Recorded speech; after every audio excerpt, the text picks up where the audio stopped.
already have a couple of presents underneath the Christmas tree. Welcome back, everybody. These are compliments of our friends at Ozis. They're the ones that sent us those 26-foot inflatables. We had the jack-o'-lantern for Halloween. We had the giant Santa that was outside my window here before we had some construction going on. Those were some larger-than-life inflatables, but of course we can't all fit those in our yards. So we're going to take a look at one of these inflatables today, and this is the 13-foot Christmas tree. So this will be half the height of those, which I think for most of us out there would be a little bit more manageable than those 26-foot inflatables. I will put a link to the Amazon store for Ozis. They've got a lot of great inflatables. Be sure to check them out. And then, of course, a link to this, and I believe you'll get a discount if you use our code HAUNTING5. I'll put that information also in the description of the video. We're not going to take a look at the other one today. We're going to save that for the next video, but it looks like it's some sort of archway that's going to coordinate with our Christmas tree. So let's go ahead and open this up.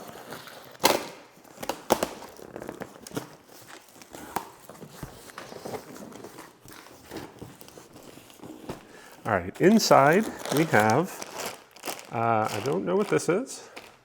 We have some instructions here. We have a giant inflatable. Oh. All right, so this is heavy. It is a substantial inflatable. It looks like it's in a plastic bag as well, since it's blue, and obviously our Christmas tree is not blue. Let's see what's in the bag here. So we have a remote control for colors. This is going to be for the LED lights inside. I really like the fact that we can control the colors. That's pretty neat. You don't see that. In fact, I don't think I've seen that in any inflatable. We have been using our own lighting in some of those 26-foot ones where we could change the color, and that really made a nice effect. So I'm excited to try that out, although I'm not sure how much color changing we can do on a Christmas tree. All right, we also have a bag of stakes and rope, a bit of material if we need to patch the inflatable, and then some extra bags. And I believe you're supposed to fill these with sand or gravel or rocks or whatever you want to do to help weigh down the base of the inflatable. All right, let's go ahead, open this up outside.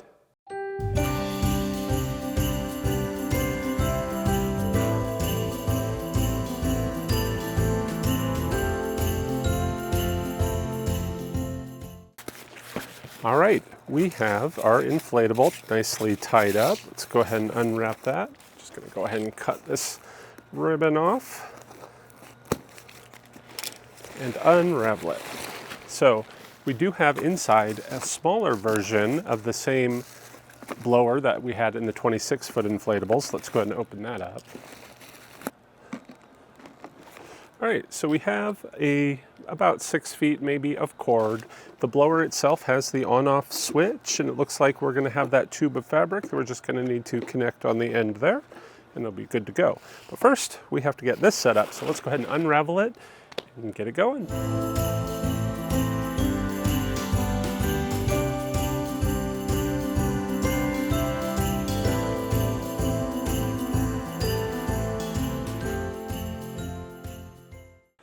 All right, the first thing we notice, of course, are the bright colors. That is a very metallic gold color, which I really like. I wasn't expecting it to be anything more than like a dull color, so I like that little bit of accent. The bottom of this inflatable is a very heavy duty, almost like a rubber material to help it stay in place and not have any punctures. Obviously, you're gonna wanna put this on grass, ideally, or if you don't have grass like I do, this is certainly going to help.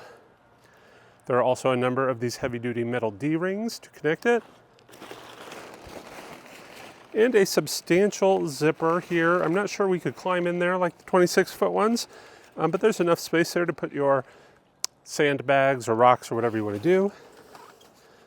And then inside, before we zip that up, it looks like we have our LED light strip already connected and coming through. So let's take that out, zip it up.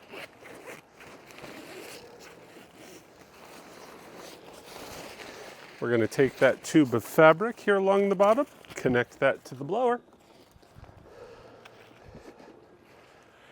And I think we're good to go. Let's go ahead and turn it on.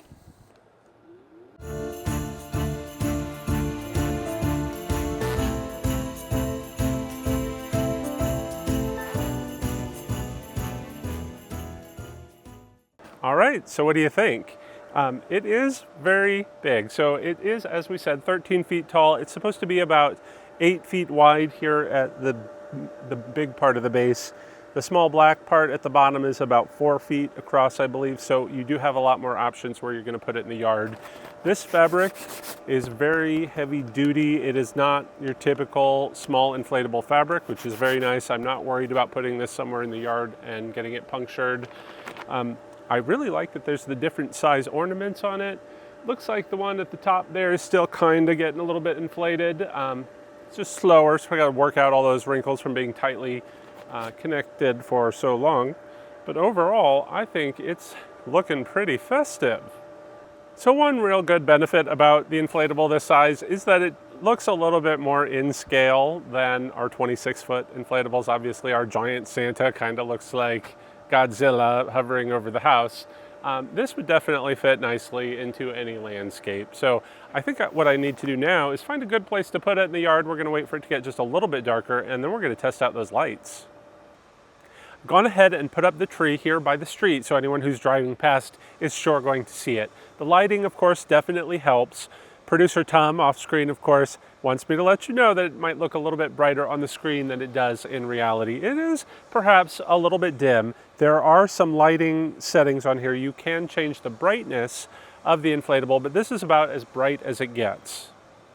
You may find a little bit of external lighting is going to help this prop just a little bit. Let's go ahead and turn our external light off so you can see what it looks like just with the internal light.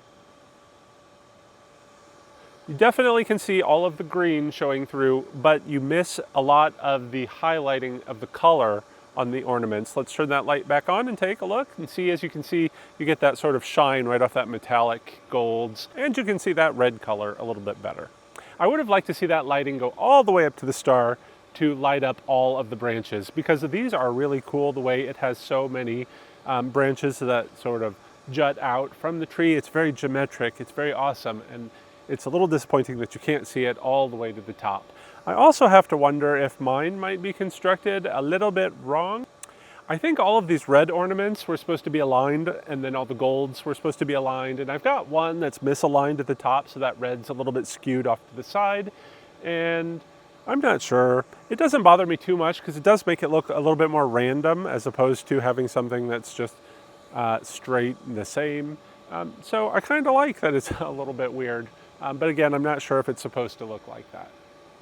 So we have a couple of different color options we can choose from too. Let's just go ahead and scroll through. There are 12 different colors that you can pick from, and then you can have some different functions. So if we use some of the blinking functions, it's going to scroll through all the different colors. There are 4 different methods of making it blink. So this is the second one.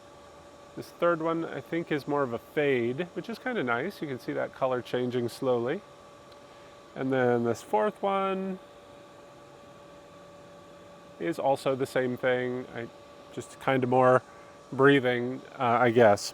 But like I said, there are 12 different colors, and you can just select each color individually to make it light up that color. But, you know, obviously that color is going to be filtering through the green fabric. So this is the red color. Obviously that is a deep red. We've got green, which kind of makes it look a little bit more blue in my opinion. Blue actually makes it look a little more green, I think. And then white is kind of the same, but just a little bit lighter.